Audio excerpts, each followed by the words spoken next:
تو وہی تمہارے ساتھی جن کی بات سمجھ میں نہیں آتی۔ حضرت محمد صلی اللہ علیہ وسلم کا اگر کہنے والے وہ ہیں تو ہم تو ان کی تصدیق اس سے بھی بڑے امر میں کر چکے ہیں کہ وہ اللہ کے رسول ہیں، اور دن میں کتنی دفعہ جبرائیل علیہ السلام اللہ کا کلام وحی کی صورت میں ان کے پاس لے کر آتے ہیں۔ اس سے کہتے ہیں تمام صحابہ صدیقین ہیں، اور اس تصدیق پر حضور صلی اللہ علیہ وسلم نے حضرت ابوبکر صدیق اکبر، ان صحابہ میں صدیق اکبر حضرت ابوبکر رضی اللہ تعالی عنہ ہیں۔ تو اس سے سارے صحابہ مرد ہوں یا عورت، ہر ایک اس محنت کو کرنے والا۔ جب آپ کو حکم ہوا کہ اپنے گھر والوں کو دعوت دیں تو آپ نے حضرت خدیجہ سے دعوت کو شروع کی، اے خدیجہ یہ لات اور عزا جو معبود بنائے ہوئے ہیں ان سے بیداری ظاہر کرو اور اللہ کی وحدانیت کا کلمہ اشہد ان لا الہ الا اللہ کہہ دو۔ حضرت خدیجہ رضی اللہ تعالیٰ عنہ نے عرض کیا، اے اللہ کے رسول انت اول من یدعو، سب سے پہلے آپ اپنی دعوت کی ابتدا مجھ سے کر رہے ہیں، وانا اول من یستجیب، تو میں سب سے پہلے اس دعوت کو قبول کرتی ہوں۔ کلمہ پڑھا اور کلمہ پڑھتے ہی دعوت کو شروع کر دی۔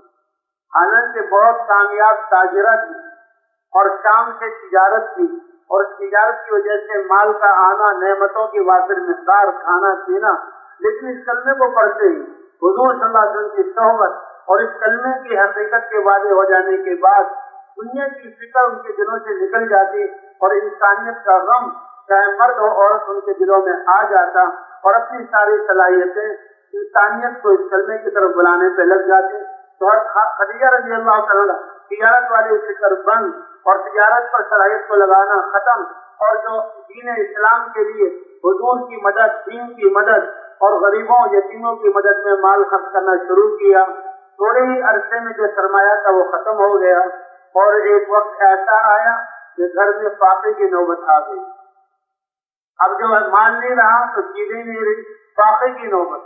یہ بچے اور خدیجہ رضی اللہ تعالیٰ عنہ بھوک کی حالت میں ہیں، اور حضور صلی اللہ علیہ وسلم بھوک کی حالت میں اپنے گھر سے بیت اللہ کی طرف جا رہے ہیں۔ اللہ نے حضرت جبرائیل علیہ السلام کو بھیجا، حضور کی خدمت میں حاضر ہوئے، اے اللہ کے رسول آج آپ کا رب آپ کی بیوی خدیجہ کو سلام کہہ رہا ہے، آپ کا رب خدیجہ کو سلام کہہ رہا ہے۔ کبھی ایسے 100% صحابہ، اسی لیے حضرت حضور صلی اللہ علیہ وسلم نے فرمایا خیر القرون قرنی، یہ جب سے دنیا کا چلی ہے، زمانے کی ابتدا، زمانہ چلا ہے، دنیا کب سے پیدا ہوئی کب ختم ہوگی، حضور نے فرمایا ان زمانوں میں سب سے بہترین زمانہ میرا زمانہ ہے۔ علماء فرماتے ہیں اور مولانا شاہ رحمۃ اللہ کا بیان ہے کہ اس میں حضور صلی اللہ علیہ وسلم کا وجود اور آپ کی دعوت اور خیر کی وجہ کیا کہ جتنے بھی ایمان لانے والے صحابہ ہیں سارے کے سارے دعوت میں بھی مشغول ہیں، اور اللہ کے رسول سے علم لے کر دوسروں تک علم پہنچا رہے ہیں، اور عبادات بھی ذکر اللہ کے دھیان کے ساتھ 100% کرنے والے ہیں، اور اسی طرح حضور صلی اللہ علیہ وسلم کے اخلاق کے ساتھ انسانیت کی خدمت میں کرنے والے ہیں۔ تو ان 4 اعمال کی وجہ سے اللہ کے رسول نے اپنے زمانے کو خیر القرون قرار دیا، اور فرمائے تفصیل کی کتابوں میں موجود ہے۔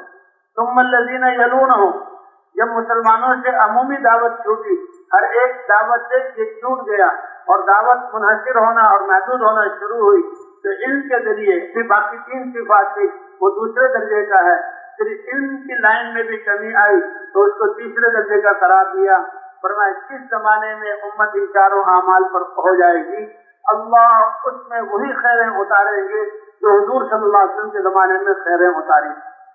اللہ نے اس دعوت کی صورت میں یہ 4 اعمال، لیکن خیر کب ہوگا جبکہ ہر ایک ان اعمال کو کرنے والا ہو۔